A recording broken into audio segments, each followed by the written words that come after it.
Hi, everyone. Welcome to another episode of the GCS Connect Leaders Series podcast. Today, we are speaking to Matthew Duhig from FX Digital. He's the co-founder and the MD. FX Digital is a connected TV business, developing applications and software for the world of TV. And he goes into a lot of detail about that. Really interesting about how we, as consumers of media, will consume media in the home in the future. But I think another thing about Matthew is that he has built his business alongside his partner really straight out of university, and they've been going 13 years, and they're now a really sizable business within the industry. And it's great to hear someone, it's quite inspirational, taking their business forward and building it and using it and learning from it, and how they create networks and get mentors around them in order to become a leader and a leader in their industry. So without further ado, here's Matthew from FX Digital.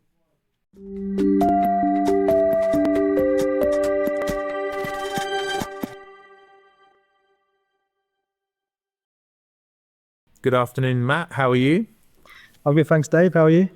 I'm very well. Yes, I'm very well. I've got a backlighter. Someone's lent me a backlighter for the laptop. So if it's supposed to make me look more healthy. So I see a a light that shines. I was thinking your back is lighter, like you're physically your back. Well, No. I'd like it if my back was lighter, because I think I've pulled something in my back. But no, it's I've got a little thing Nice. coming at me, if you know what I mean. So you won't be able to see that if you're listening to it on the podcast. But there we go. So we've got Matthew with us today, Matthew Duhig. He's the co-founder and MD of FX Digital, as we've said. And I'm really excited to have him with us today, because obviously, as you know, broadcast for GCS is such a major market and a major sector, and something we're very, very passionate about, both in the US and in Europe.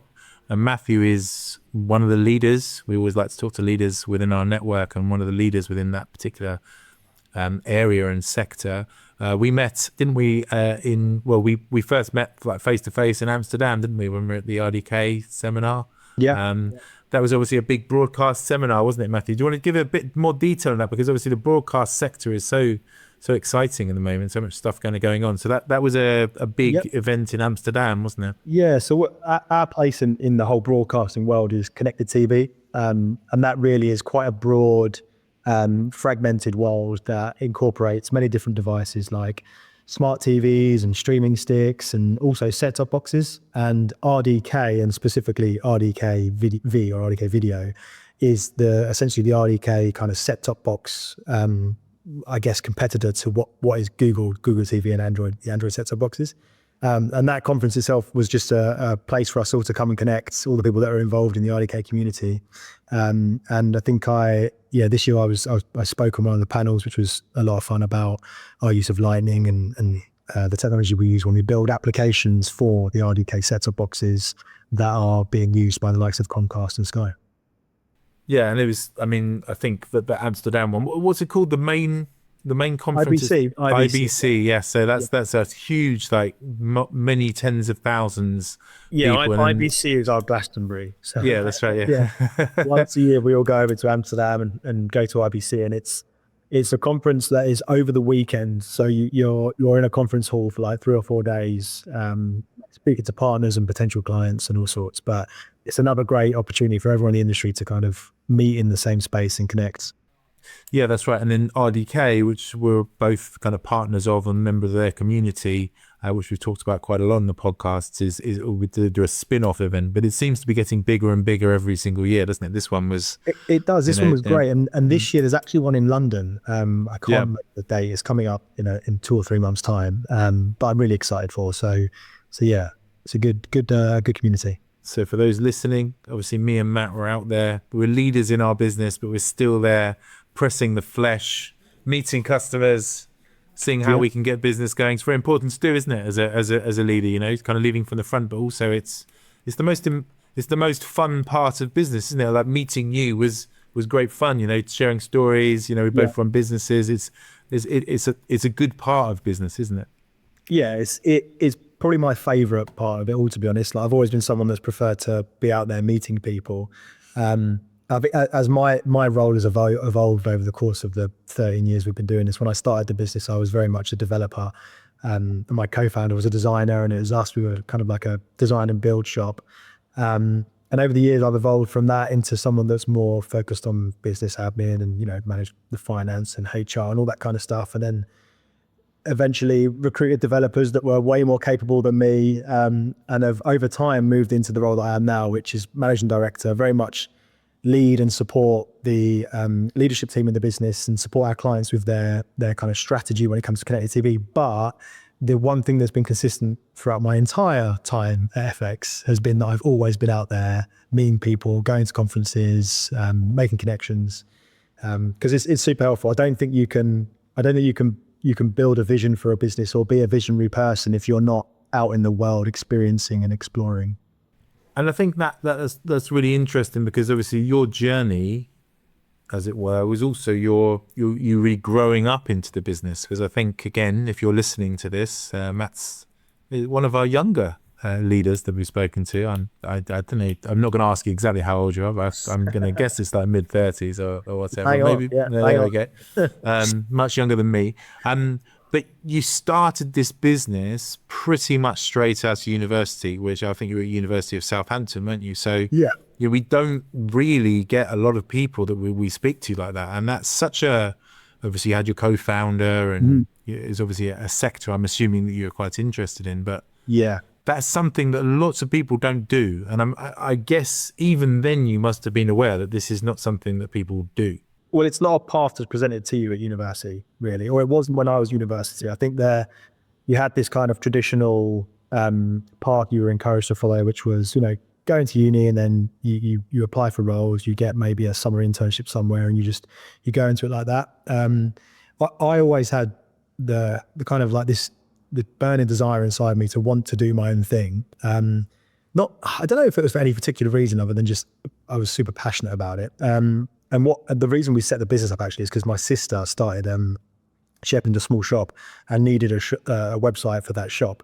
And I'd learned how to build websites, was doing it. Every time we had a project at uni, a joint project, I was the guy that built the websites. So I could build the website for it, but I couldn't design it. And that's why I reached out to Tom. And then me and Tom joined forces and started working on that project. And that was so much fun. We really enjoyed working together that, we kind of just sat there and said, oh, why don't we do more of this? And it started like that. And really we were, like I say, a design and build shop. But we had a huge passion for media and film and entertainment. And that was around 2011. And in about 2014, that was when we kind of decided to start dropping our day jobs that we had. I'd been around the block a little bit working in systems analysts and analysis and development and all sorts. And Tom had been working at a visual effects studio because he was passionate about film. And then about 2014, we decided to open an office in London and drop those day jobs and then start recruiting people.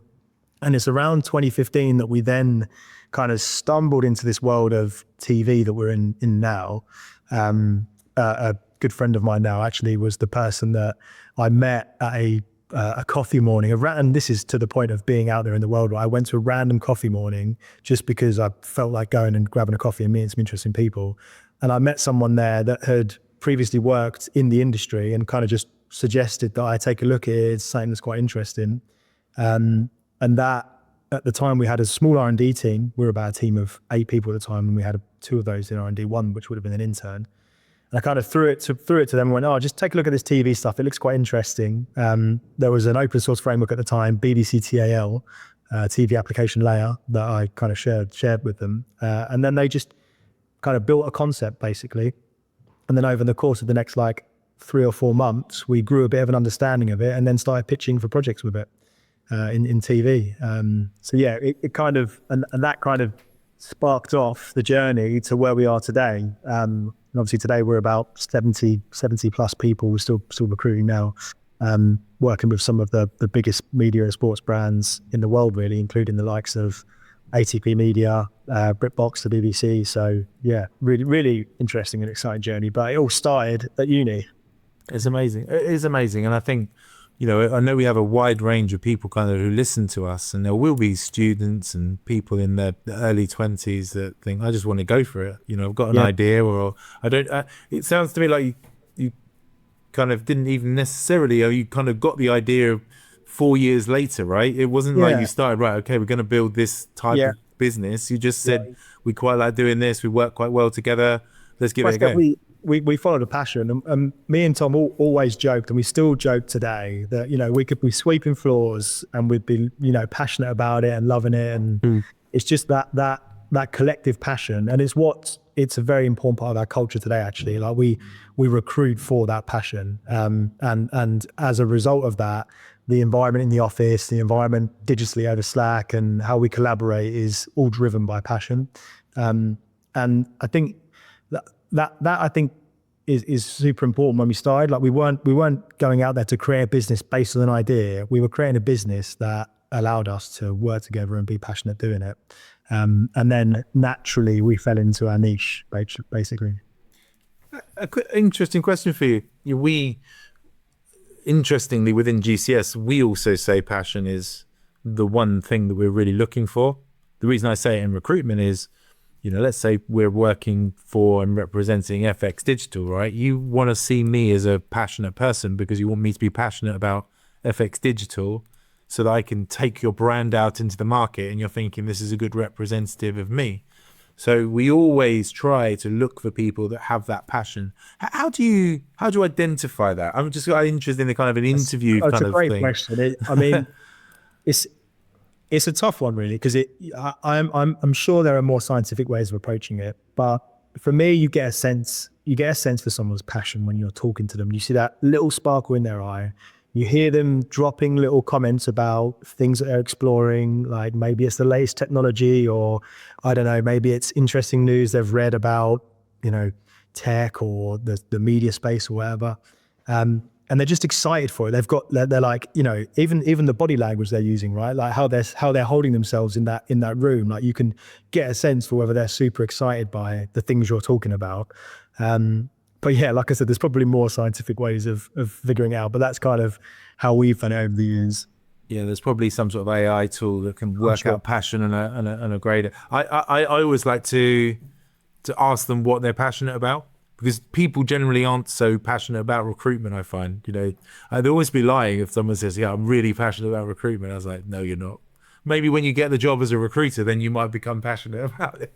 But I always like to ask them, what are you passionate about? Because I've had so many amazing conversations with people about random things, that they really care about. And someone that's passionate about one thing generally can be passionate about something else. I find if it's some crazy like skateboarding or something, that you can make me passionate about it, then that's that. In the office, the team have weirdly stumbled across a shared passion they all have, which is I don't know how you describe this type of like console game, but like the Street Fighter kind of like multiplayer, like head-to-head fighter games.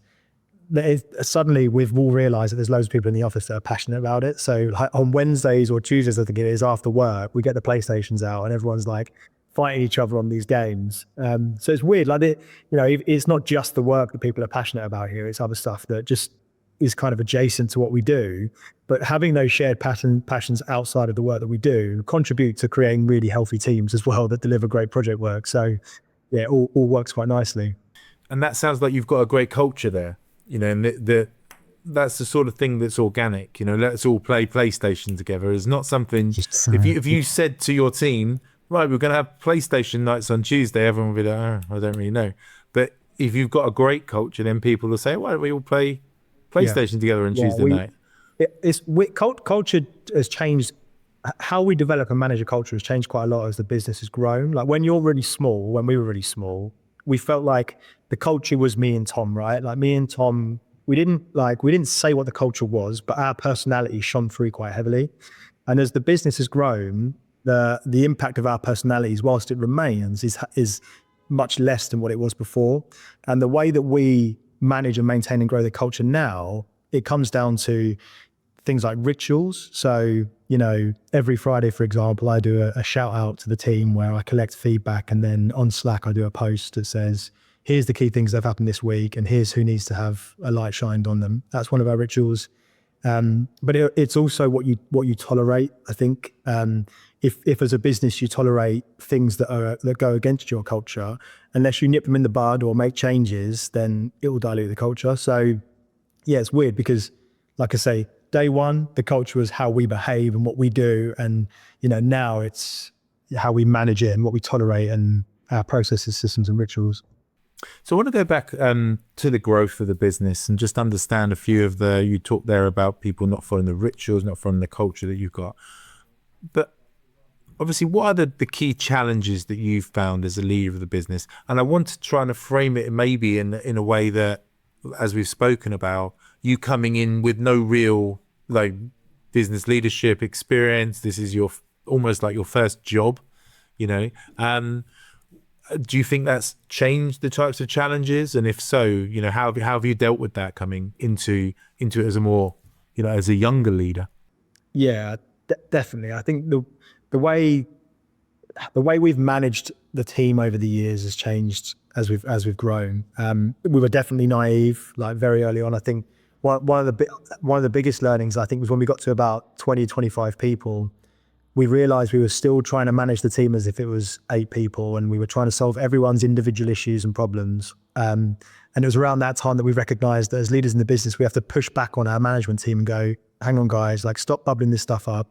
You need to take ownership of this and you need to resolve this, because when you then get to a team of 60 people, if you've got the 2 founders trying to solve all of the individual needs of the people in the business, it's just not scalable or possible. So that was one of the early learnings. I think one of the more recent, last maybe 4 or 5 year learnings has been not only finding our purpose and our niche, which is very much, connected TV in that world, but also then being strong enough to say no to things that don't fall within that. We've had so many opportunities as a business over the years to do projects that don't quite fall into that niche or do other things. And we've always had really deep discussions about, there's a massive project here in, I don't know, web, for example. Why don't we just go and do that? And it's like, well, that's not what we do. We have great partners we can bring in to help us deliver those projects, but it's not what we do. Let's maintain our core purpose and continue to deliver this connected TV stuff. So that's a big challenge, saying no, but I think we do it really well. And then I think that one of the biggest learnings was distribution of client concentration and revenue and where it's coming from. As a business, it's really dangerous to grow based off the back of a single client contract. And our first 2 or 3 years of really significant growth were because we were delivering great work for a single client, and they kept giving us more and more work. And it was brilliant at the time. It was super exciting, and I wouldn't change a thing about it. But it got to a point where we were sitting there, we had 80% of our revenue coming from a single client. And then over the years, we had to try and, dilute that and, got it down to about 60, 65% before they then started in-housing stuff, which we knew was always going to happen. And then it left a big revenue gap, right? And that we had 1 year, I think it was 2017, 2018, or maybe was it pre-COVID? Oh, I can't remember. Pre-COVID, post-COVID? I think it was pre-COVID. That's how my brain works. It's difficult sometimes to know what's pre and post, isn't it? It's so I was reading a timeline the other day of it, and I was like, oh yeah, that happened. The rule of 6 happened, and all these things that happened in that 2020 year is crazy, wasn't it? Yeah, we had this really horrible year, and it was mine and Tom's first year as business owners where we'd had a really bad year, where you don't know at the end of it whether you're going to be here or not, kind of year. And I think what's great about the way we'd run the business up until that point and still run it like this is that we're very conservative with regards to cash flow, right? And we understand that it's super important to have good levels of cash in the business because it gives you more confidence in making difficult decisions. And it means that when those inevitable negative, loss-making months pop up, you can stomach them before things turn around again. I think that we've seen that over the last 2 years, right? Market is so volatile, and as an agency, which is what we are, you need to be able to stomach those dips in the market. And we set ourselves up so well to do that, and got through that year, and have since then just, gone on another nice growth spurt. But we still maintain those principles that helped us throughout that year, because we don't know if next year, I don't know, Trump's going to do something that's going to mean that we can't work with anyone in the US anymore, right? So we just need to protect ourselves, for example.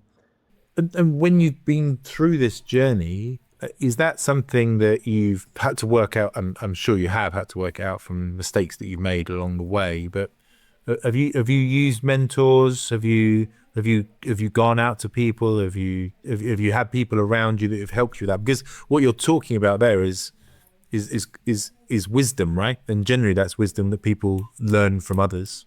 Yeah, yeah. So the first or second job I had out of university was with someone that run like 3 or 4 different businesses, and I learned a lot around how to run a business from this person, and he was like dropping me into all these different businesses and teaching me things like how to run a P&L, how to manage a team, how to, take the right risk, how to reduce risk before you take a risk, all that kind of stuff. Who was a great mentor and still is. And then as we grew into the agency that we are today, we took on a non-executive director who works with us today, who is a great mentor that helps us with, I would say, very much the more people side of the business, really switched on when it comes to people and sales actually as well. So yeah, always had good figures that have supported us in our growth. But I think one of the things that I've done really well over the years is that I've not been afraid to just reach out randomly to people that I think have the answer to a question I have and just jump on a call with them. And it's been really successful for me. Like people I don't even know, I'll find them on LinkedIn or I've been recommended to them by somebody else. And I go, I'm having this particular problem with the business. Any chance you can spare 30 minutes to chat to me about it? And 9 times out of 10, they'll say yes. And I think whenever I get into a situation, I'm like, oh, I've not been here before. That's my go-to. Like I'll look around the industry, try and find 3 or 4 people that have done it before, and then try and canvass their opinions and call it from there.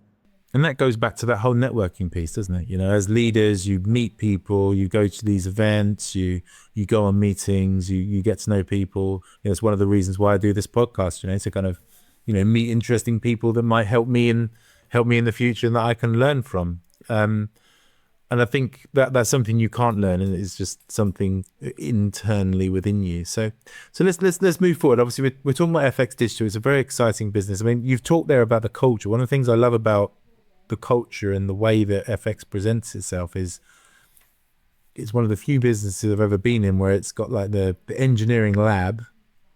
I used to do embedded software engineers, so I kind of saw this like you've been taking machines apart and that sort of thing. But it's also got the feel, as it were, of another key kind of GCS sector, which is like the digital media agency. You're working on particular projects for, so it kind of mixes that. And I guess that's linked into this whole connected TV world in which the world of broadcast, moving away as it is from, satellite dishes and, wireless aerials to broadband and different ways of working is so innovative at the moment, and it's so changing, and it's such a competitive market as well. So how do you guys fit into that? You mentioned being leaders in connected TV. I guess first off, can you explain a little bit about what connected TV is? Yeah, of course. So connected TV is an internet-enabled television streaming device, essentially. Traditionally, that's a television in your home. You use it to consume content through applications that are built by companies like us. And those applications might be things like BBC iPlayer, Netflix, ITVX, BritBox, all that kind of stuff. And as kind of internet has evolved and technology's evolved, we've now got this device, which is the connected TV, which is what people typically want to use to consume media. And it's kind of replacing linear and traditional video consumption methods, although it remains to be seen if that will be a complete replacement or if, linear is still going to have its place. That's obviously, I'm not getting into that right now. So yeah, that's connected TV and our place in it. So I think one important thing to mention about us is that we're not a product business, right? We're not a SaaS solution. We're not a turnkey kind of solution that a customer comes to and we've got it out of the box and we just tinker with it, right? And there's a place for those in the world for sure. We're kind of on the other end. And the way I describe it to my team is that we are unashamedly agency. So we believe in great customer service. We believe in delivering exactly what our customer wants. We don't retain the IP of the things that we build for our customers. We exist to provide to our customers what they want, which has loads of benefits, I believe, for us. And like I said, there's a world for both product and agency. But I think Ads and Desires being agency, we typically therefore work for more of the tier 1, tier 2 customers, because those guys don't often want to go out there and use a pre-produced product, right? They want someone to come in and build them something that they own and that they can then use going forward. And that's what we do. That's what our team is set up to do. Our team consists of different departments that all work together to deliver this technology, these applications. And that will be engineering, of course. Engineering is our biggest department. Quality assurance is our second biggest department. I think you touched on it, but the devices we have in the office, I haven't actually checked the numbers yet, but we probably have about 400-500 devices in our office now. And then we have project management, which is obviously, the bedrock of any good agency is exceptional project management. And then design and creative and products is a single department. So we do a lot of strategizing and high fidelity designs, wireframing, that kind of stuff. And then we also have a kind of unique department to us, which not many other agencies or people in that space have, which is something that we call quality engineering, QE. And QE are the owners of our internal test automation technology. So we automatically test the applications that we build on real devices every night. And the software we use for that, we build in-house because it's very specific to, it's very specific in that it's really flexible to the different technologies that we use as a dev team. Because I think it's quite interesting because, I think it was talking to yourself or one of your team, and you talk about this quite a lot in terms of the actual kind of workings of connected TV. And for a layperson, it's the whole thing, why Netflix opens up so much easier than, for instance, Prime Video, isn't it? Because I think it's right, the Netflix to be on a device, Netflix asks for more bandwidth, doesn't it? And you don't really think about that. You think it just comes as a package. I buy it from Sky, it's all set up. But every single app, everything is working behind that, isn't it? Yeah, it's tricky because the larger corporates, Netflix are one of them, Disney, of course,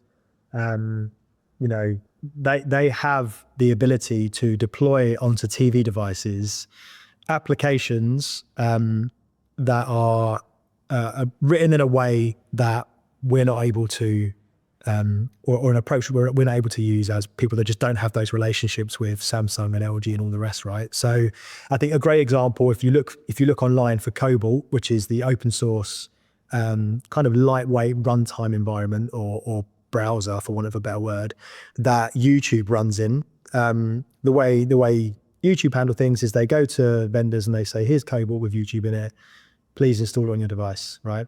When we get involved with, on behalf of someone like a BritBox, like one of our clients, it's not quite like that. We don't have that influence or that access to the devices in the same way. We are instead told by those device manufacturers how we should build the applications for their devices. And that ultimately means that when we build applications, we have to build applications in lots of different languages and technologies, basically. And that's this fragmentation problem that you might have heard about in our industry. So we're not just building in JavaScript and it's executing in C++. We're building in JavaScript and getting that across as many web-based devices as we can. We're building in Roku Bright scripts to get that across the Roku devices. We're building in Swift to launch things on Apple. In some instances, we're building in Java Kotlin to deploy things onto Android or Amazon-based televisions as well. And there's just this wacky world of fragmentation. What we try to do, and this is why our approach works quite well in being agencies, because every time we go and talk to a client, we can speak to them about their desires, their wants, their constraints, the variables, and we can advise them on the best technical architecture strategy to get the biggest bang for their buck, or to get them the best quality application across as many devices as possible, or to give them the easiest thing to maintain over the course of time.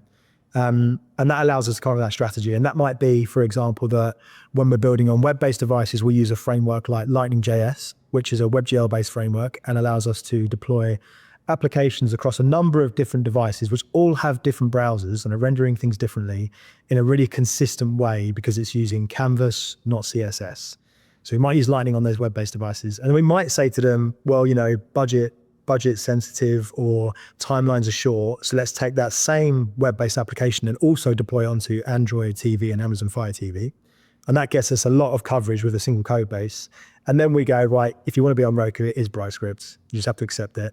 And if you want to be at Apple, it's Swift. So that's kind of, a typical approach you might take.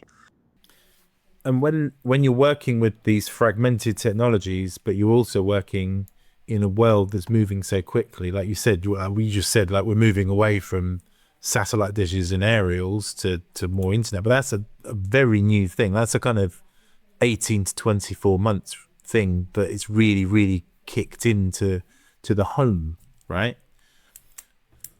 I'm assuming that a lot of what you have to do, and again, one of the reasons why you go to the events and find things out and build networks, is you've got to be ahead of that game, right? When you sit with a client, you have to tell them, I think this is the way it's going to go. So, there must be tricky, and you I guess you have to lead them by the hand in some way. Yeah, I completely correct. Like running a business, a large part of it is about making bets on the future that you perceive will come into play, right? Like you're collecting as much information as you possibly can today to make predictions, ultimately. And you start to craft and build the business around that future that you think the world is going towards.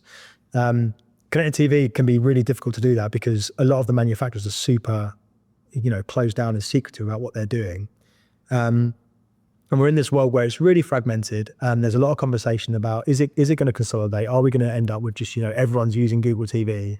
And right now, a lot of my job is going around and trying to, because really, if everything consolidated down to a single operating system, that's a risk for our business, right? Suddenly we're not needed as much as we once were. So right now my job has to be to go around and collect as much information as I can at these conferences to work out if I believe any one of these operating systems is going to win the race and they're all going to fall down the side, right? And if that is going to happen, how can I pivot and shift the business to be able to accommodate that potential future? Like right now, for example, I can tell you that my eye is so firmly on YouTube, right? Like you look at YouTube, it's now the biggest, I think the biggest application, if not the biggest thing on connected TV for video consumption, right? It's just so far and beyond anything else. And you look at things like ITV, I think recently announced that they're putting more content on YouTube, and Channel 4, I think, have done it as well. So right now I'm looking at it going, is there a world in which YouTube coexists with streaming via a smart TV and the applications, right? And really, like at the moment, I'm looking going, there has to be really, right? I don't think there'll be a world where, competition regulations allows YouTube to be the only way that we consume video on a TV. But equally, I think there's a place for both, right? I think one of the exciting things about YouTube is that it's currently capturing a demographic that maybe isn't being captured by smart TV and traditional streaming methods. So what a lot of the research is showing currently is that when an organization like ITV introduces a YouTube channel as distribution for their content, they're not necessarily seeing a drop off of their video consumption in say ITVX, but instead they're capturing new audiences through YouTube because they weren't previously catching those through their traditional formats. So yeah, that's kind of an example of I'm having to kind of think about the future and, put a flag in the ground and go, this is what I believe is going to happen, and start making little adjustments to the business today to ensure that we're either ready for that future or we're well positioned to be able to pivot with it if it happens and it's not working. And I assume the way, like you talked about YouTube there, the way that people, another thing you have to think about now is the way people consume media in terms of kind of short form videos, and that's really driven by YouTube. And I guess TikTok is on your mobile phone. Mobile phone probably for you guys is a bit of a that's a competitor, right? That's taking the eyes off TV. But then I guess TV is starting to bring in. I mean, my daughters, teenagers, mostly watch YouTube on the telly. They will go and find the YouTube app on their Sky box and they'll watch YouTube, and then there's actually programs on YouTube, and which I didn't even really know, They released, definitely worth looking at. I think in December they released a big report on YouTube consumption. And TV is their biggest platform for video consumption, bigger than mobile and web. And I think what we're finding is that I don't believe that TV, web, and mobile are competing with each other in the way that I think people think they are. What's really happening is people are using a particular device based on the content they want to watch. Like if you're going to watch an hour-long episode of the Gavin and Stacey Christmas special, for example, right? You're probably not going to do that on your mobile phone. You're going to want to be sat down in a comfortable experience in front of the television. But if you're flicking through reels on Instagram or TikTok, or if you're looking at short form news content, for example, doing that on the go on your mobile phone probably is the best way of doing it. So I think what we're seeing is that there's a world in which all these devices are equally as important as one another. And TV, the reason TV's had so much traction is because it owns the long form video content space. Like when you measure it by video consumption, it's always going to be TV that wins that race, because people are naturally gravitating towards the biggest screen to watch the long form content. Yeah, it's set up in your home, isn't it? Like there you are, you're on your sofa, you're looking at a television, you know, and that's there, you're there. And I know you've done quite a lot of work, haven't you, about also thinking about the home in terms of, you know, how will we be consuming TV? And I know there's obviously kind of the Apple, you know, VR headsets and that, they kind of, you know, these must be things as well, like you're taking bets on, you're thinking about. Always, right? So I think, again, thinking about our future and our vision as a business, because we're now so well known in this connected TV space and we have a reputation for delivery and the team are phenomenal in doing that. We're now looking at, you know, where's the future for us? And it would be so easy to go, well, you know, we do TV so well, so let's do web and mobile as well, right? But I believe that there are many companies out there that do web and mobile better than us, and that's why we partner with them, right? So instead, we're looking at a future where we're thinking, well, how about instead of looking at web and mobile, we lean deeper into the home, right? And we start to try and understand how consumers are consuming video content in their home today and then tomorrow. So you touched on the Vision Pro. I remember buying one in America and bringing it back for the team, and it's here with us now.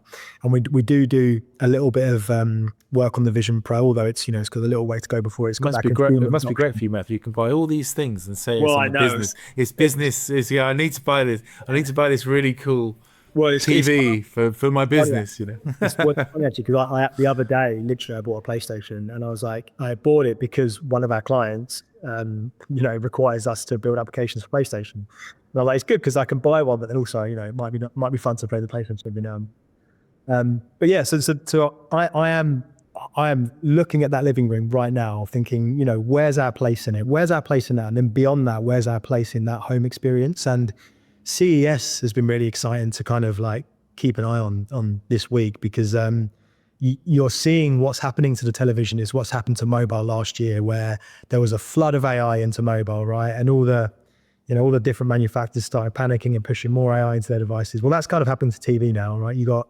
Google announcing that they're putting Gemini into the televisions and that you're now going to be able to interact with it in a different way. And, you know, there's other companies like LG, I think, are putting some AI in their televisions, and maybe Hisense, and they're all kind of like racing around to push AI into it. But one of the most interesting demos was, I think, the Google TV one, where they showed off the televisions that are coming out soon, because they're going to have sensors on them that can recognize when someone's near or far away from the TV, and it starts showing them different information. Like if you're further away, it will show you a photo or a picture in the way that, say, the Samsung Frame does. But as you move closer, it starts to show you useful information like your calendar or the weather and stuff like that. And the reason that excites me is because we've been in this world up until now where television's been used for video streaming, and it's kind of been video streaming and that's it. And it now looks like we're moving into a world where the television is going to start to get a bit more feature rich, and there's going to be a bit more functionality in there that allows it to embed itself deeper into the home. And then what's even more exciting for us is it looks like the television is going to be this focal point, this like superior device in the home that is used to understand the home and the people that are in it and the world around us. And if the world's going in that direction, we're really well positioned to be able to, you know, follow that path, explore it more, and support our clients in them understanding it and maximizing the potential of their experiences on the device. Do you think there'll be consolidation within the streamers? Do you think, there's too many right now? Is that something you think about as well? I mean, that's a big question, right? Like, I think I spend so much time thinking about will the devices consolidate, right? The streamers themselves, I think, is tricky. We live in a competitive corporate world, right? And you can see by looking at things like the recent case with Fubo and Disney, I think it was, right, how all these companies are jostling with each other to try and reach these audiences, and it's really difficult for them to collaborate. It's really difficult for them to come together and go, let's all just put our content on a single streaming platform. And I think I can't see a world in which there's one app that rules them all. I can see a world in which how we receive that content and how it's distributed is changed, especially with AI, right? So maybe the idea of an application for television completely disappears entirely, and the way that you retrieve the content from the individual providers changes because you're using AI to interact with those distributors. But yeah, I don't see a world in which we have a single entity that streams all the video. And I still think that people will watch television. I know there's a lot when you see the VR headset programs, they've got the headsets on and they're kind of watching the TV on the screen. I mean, I don't know if it's just generational, but I just can't believe that people will. I know they've had VR headsets before and 3D, but I think people are so. And that's what you're saying, that's a constant, right? The television is a constant in the corner of the room. Yeah, but I think that the headsets are kind of like the example I gave with mobile and TV earlier, right? People consume short form video on mobile. They consume long form video on TV. They're going to consume interactive, immersive video on a headset, right? It's another device that is best used for consuming that type of content. And I think that, that more immersive, interactive content is going to start to have more of a place in the home, but that doesn't mean it's replacing the television. I think it's just another device that is used for consuming a new type of content. As you think about the year ahead, and obviously we're recording this at the start of 25, the second half of was been quite a difficult decade and whatever. What are your key priorities for your business going forward into the new year, the next 12 months? I think following that journey with television, and like I mentioned earlier, like understanding what future the television has in the home, and being a business that deeply understands it and that can therefore support and advise our clients on their journeys with that is incredibly important for us. I think where we're at as a business, I think we're at a point now where we're about to take that kind of step up, and the level of projects that we work with are constantly growing over time. The amount of trust our existing clients showing us, and therefore the amount of support they give us is constantly growing over time. And that for me is exciting, and I can see that continuing. We opened an office in Barcelona last year. So for us, this year is about expanding, not just in the UK, but more so in Barcelona as well. I think we moved into this office space on Old Street in August, September last year. And I've already got team members coming up to me going, oh, we're running out of space. Can we get another office space? And I'm like, no, hire in Barcelona. I'm like, hire in Barcelona. So that's a big priority of mine. And then just maturing and evolving the business. I think we've done really incredibly well to get to where we are as a business today, but I think we've got a long way to go. And I think, already I know there's loads of people out there that I'm really excited to talk to that can help us on that next wave of growth. And what's the advice that you would give, like some pieces of advice for maybe people that maybe are listening to this in their mid-20s that think, well, I really want to go for it. What advice would you give them if they want to do it? First of all, put yourself out there. Don't ever feel like you're not allowed to be in a room or in, speaking with someone, because, that preconception will stop you from following that dream or that path. When me and Tom started the business, I remember we signed up to a networking group, and it was full of like 20, 30 different agencies that were all like 500,000 plus. And me and Tom had just started our business, and our revenue the last year was like $3,000 or something silly. And we went there and we were super honest. We were like, it's just me and Tom, we're looking for work. And they all gave us work, like, not all of them, like a few of them gave us work that led to us really, really growing and scaling. So yeah, be confident. But then also on kind of the flip side of that, I think there's a lot of talk in the industry and in the world about, being a business owner or an entrepreneur is about taking risk. And I kind of agree to that, but also I think it's a bit of a negative kind of statement. I actually believe that my main job as a business owner is to reduce risk. Like every day I'm thinking about how can I reduce risk for the business before I then take a risk, right? So a good example of that is when I started the business, I managed to get a job that was really flexible. So I could scale up and scale down the time that I committed to that job as the company grew. Like that was me reducing risk. I didn't just go one day, oh, I'm an entrepreneur, I need to take a risk. Let's just quit my job. Like Hail Mary, light a match, burn everything, I'm out of here. Like, I didn't do that. I was calculated and I reduced the risk before I took it. So yeah, that's probably what I'd say. Brilliant. And I guess there's, from what you've said about reaching out to people as mentors and that sort of stuff, I'm sure people can look you up on LinkedIn, can't they, Matthew, and ask you similar honestly, questions, right? The crazy thing is, I think when you're in that position, when you're younger, you're there going, oh, I don't want to message them. They must get 10 messages a day from people asking the questions. I get none. I get no one that's at uni or about to graduate that messages me going, oh, can we have a chat? I'm just on this journey. I'd love to talk to you. I never get it. On the opposite, I have to go looking for it. So I've just signed up to my old uni, Southampton University's mentorship program. I've just started to talk to one of the students there, and I'm like, this is great. Finally, I can support someone and help someone. So if you're in that position and you're like, no, I'm not going to do it, just message that person. This is a challenge. If you're listening to this, message Matthew. He's ready for you. He's ready to help. I'll be inundated now. Within reason. I'll be inboxed. You're a busy man. Okay, well, it's been great to speak to you today, Matthew, and I'm really, really excited about what your business is doing, and I think it's a really inspirational tale, right? We're talking about kind of UK business that is leading within a really, really growing, thriving technology, and I think flying the flag. So well done. Nice one. Thanks, Dave. Cheers. Brilliant. Thank you very much, and have a good day. Cheers.